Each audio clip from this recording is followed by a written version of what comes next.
R equals I divided by T equals in the first room, one customer every 15 seconds. That is a completely legitimate R if you want. Okay, so the R there is flow units per period of time. So if you want to do the flow unit as a customer, and you want your period of time in seconds, that is completely legitimate. R is 1/15 of a customer per second. I don't want to work in fractions, okay? I like to work in kind of nice whole numbers. Usually on the exams, I'll suggest units to use, but you can do whatever you want. I'm going to go ahead and I'm going to convert this to customers per hour. That sounds something useful to me. It could be customers per day, customers per whatever. I'm going to go ahead and do it in customers per hour. How do you do that? Well, remember, you got to get seconds in the numerator over here to cancel that second, and then you have to have hours here. So we need to know how many seconds are there in an hour. And we know there are 3,600 seconds in 1 hour, and then we'll end up finding out what that is in terms of customers per hour instead of customers per second. Everybody clear with that? Another way to do it is 15 seconds, that's 4 in a minute, that's 240 in an hour, right? Okay, so this is 240 customers per hour. Okay. And now, I'm not going to go through all that detail for all the rest of them because I think we can do it. So we're just going to do it in our head real quick as we go through it. And we're just filling out the nameplate for each of these cubicles. By the way, the nameplate on the blue room is going to be the exact same thing as in the cubicle because there's only one cubicle at the present moment per room. So we can go ahead and fill this out too. This is one customer as possible in that room at a time. Once a customer leaves that triangle and enters that room, that customer will leave in 15 seconds, and the flow rate is 240 customers per hour. There's no problem with having the denominator of the rate different time units than the time. As long as you're consistent with all the T's and consistent with all the R's, that's fine. So you get R into whatever time unit makes sense to you, you get T into whatever time unit makes sense to you. Everybody cool with that? All right, so if we do the rest of it very quickly, this one is 30 seconds. I equals one customer. That's 2 a minute or 120 an hour, right? 120 customers per hour. All right, for number 3 equals 60 seconds. I equals one customer. That's 1 a minute or 60 customers per hour. Okay, T of this one is 40 seconds. That's 1.5 per minute, 90 per hour.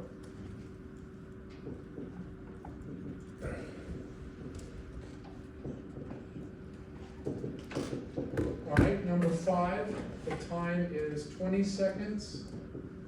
That's 3 a minute or 180 per hour. And then the final one, T equals 30 seconds. There's one customer. All right, that's 2 a minute or 120 customers per hour. Now, for completeness, let's go ahead and fill the blue rooms because I'm about to add something and then the rooms will be different than the black. So let's go ahead and fill in the blue rooms. So it's just repeating what's here.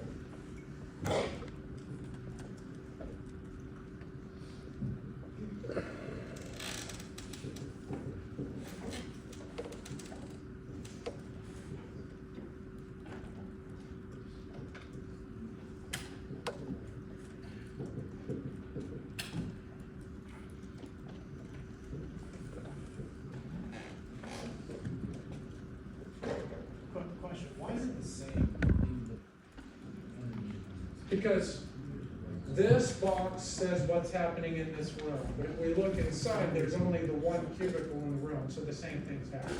So basically, the green is the addition of all the green is the behavior of the everything that's happening in the green box. Yeah. I notice how I did not agree with your statement. It's the addition. Okay. So the green is what's happening in the entire thing. Okay. You're about, this will all become clear. Just give me a sec and it'll all become clear, okay?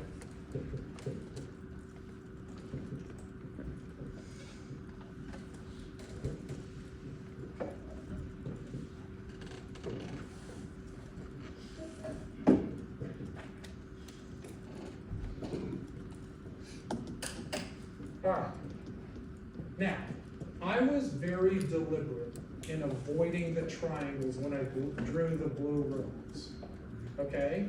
Because by avoiding the triangles in the blue rooms, a room contains only boxes. So whatever I measured for the box is the same thing I measured for the room. So from a room perspective, this is all pretty easy. I could walk up, I can look on the nameplate, and I say, okay, here's what's going on in that room. If I poke my head inside the room, I see there's only one cubic one and I have the same nameplate. But do you see how I have a little screw when it comes to the green one?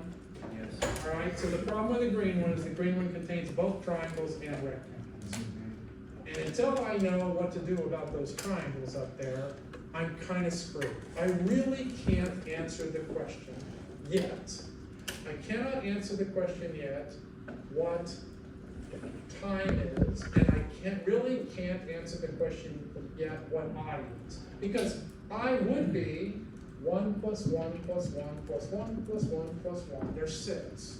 But how many are in those triangles? I don't know. So, right, I don't know exactly what's happening in the triangles, so I don't know what I is. Same way with T. If there were nobody in the triangles, it'd be 15, 30, 60, 40, 20, 30. That would be T, but I don't know how long they're having to spend in the triangles. So I'm a little bit, I can't do much with that. In fact, the only thing I really can do is I can remember that T, remember there was this theoretical flow time plus the weight.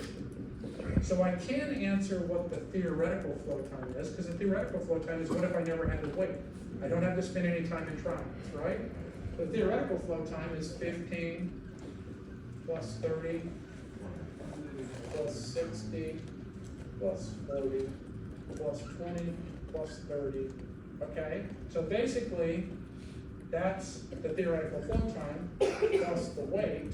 So basically, I know that T is going to be equal to 195 seconds for the theoretical flow time, but then I need to figure out what the weight is. So that's all I can answer right now. All right, last question for you. And all of this is the questions on the next page, by the way. I'm just answering all these questions, okay? So, draw the process. I did. Where's the bottleneck? Now let's think about that. Okay. If hang on, y'all are doing great, but y'all are ruining my story, okay? So here, all right, I want to come over here, and I want to stand, and remember, I forgot who asked, but the question was whether is it flowing in or flowing out or whatever. So let's go stand here.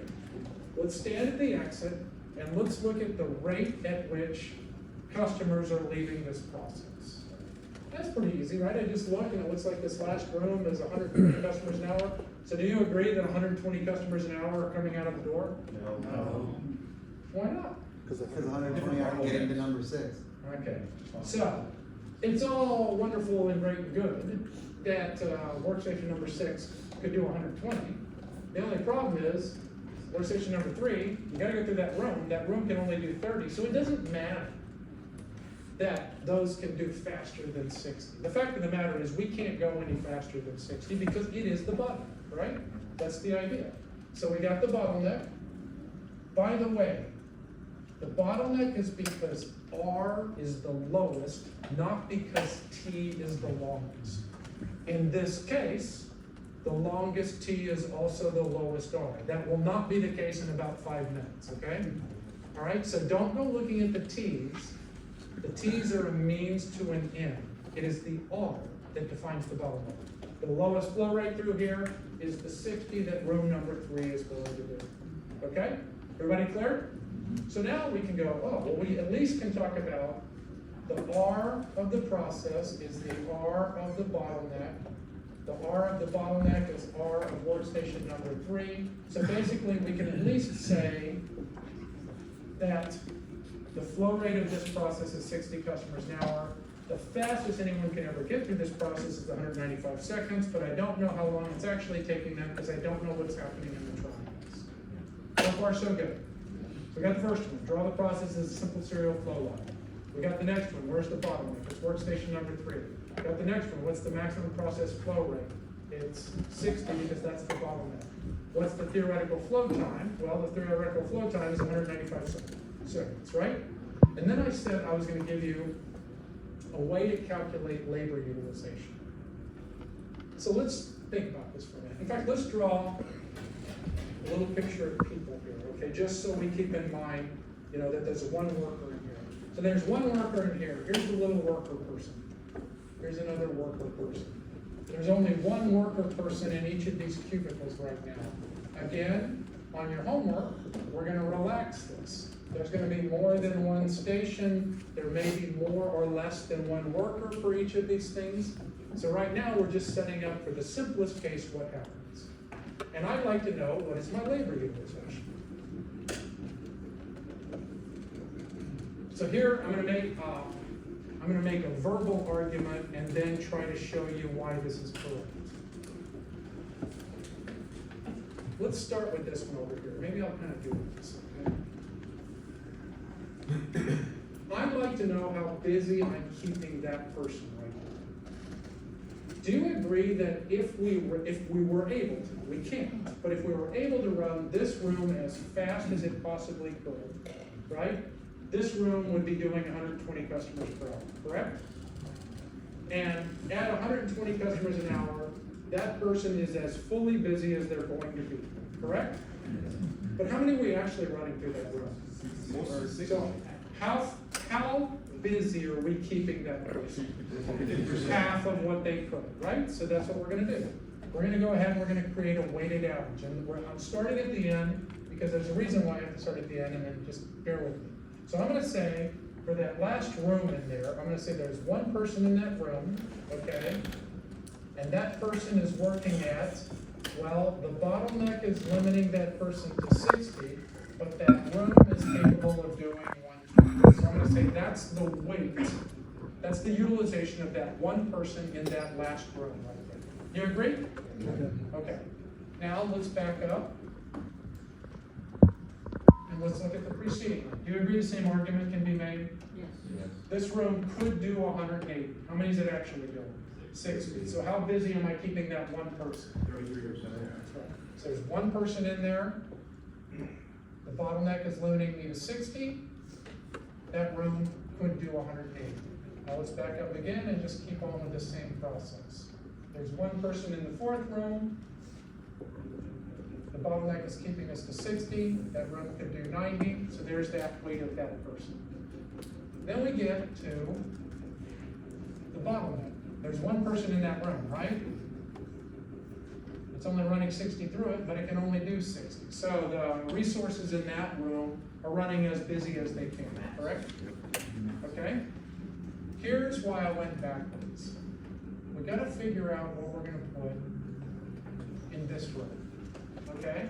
And here's the temptation.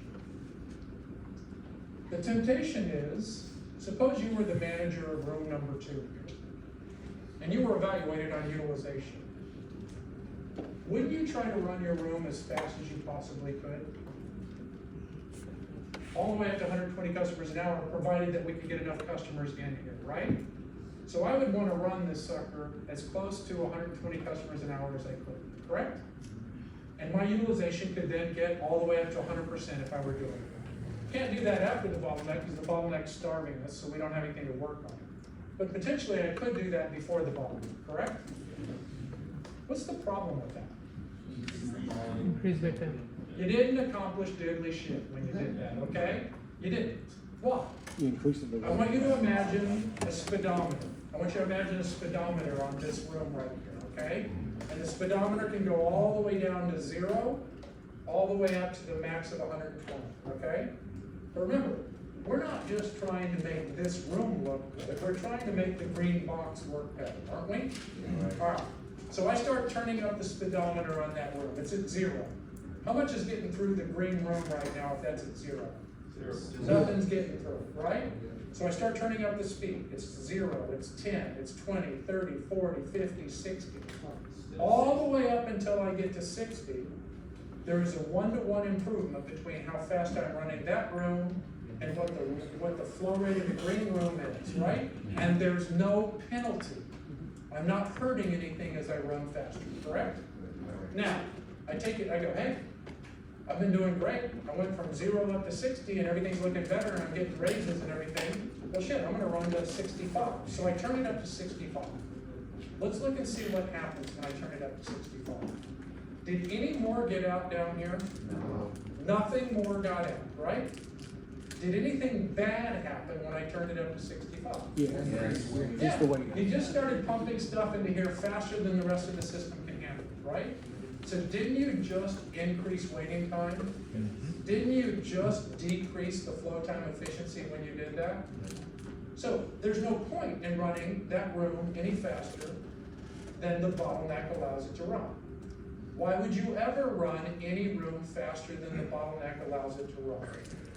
Because if you're evaluated on the proxy measure called utilization, you're rewarded for utilization even if it actually harms the overall system. That is exactly what was happening in TI. All of the section area managers were evaluated on the utilization that they were keeping their equipment running.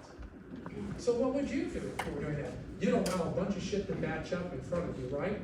And then that would allow you to keep on running all the time full speed, so you'd look really good. But the problem is you get into the whole problem we just described with the TI thing. It's a problem of a proxy measure. It's not because of bad people. It's because if you measure me on utilization, I'm gonna give you utilization. But there's no point in this room of any higher than 60. So I'm gonna calculate the effective utilization, not the fake utilization, the effective utilization. I'm gonna say there's one person in that room really shouldn't run any faster than 60 because it doesn't accomplish anything, and that room is capable of doing 120. And I'm gonna do the last thing with the first one, and it's exactly the same answer. Yeah, I might have shit tons of customers waiting out there to come through here, and I can look good by pumping them through, but we have the same problem we just talked about, don't we? Okay, so there's one person here that is capable of doing 240, but it makes no sense to go any faster than 60. Now we're doing a weighted average. This is the weight of the first room, here's the weight of the second room, and so forth. And the right to get a weighted average, you have to divide by the weights. Okay? That's how you can calculate labor utilization. If you like it in equation form,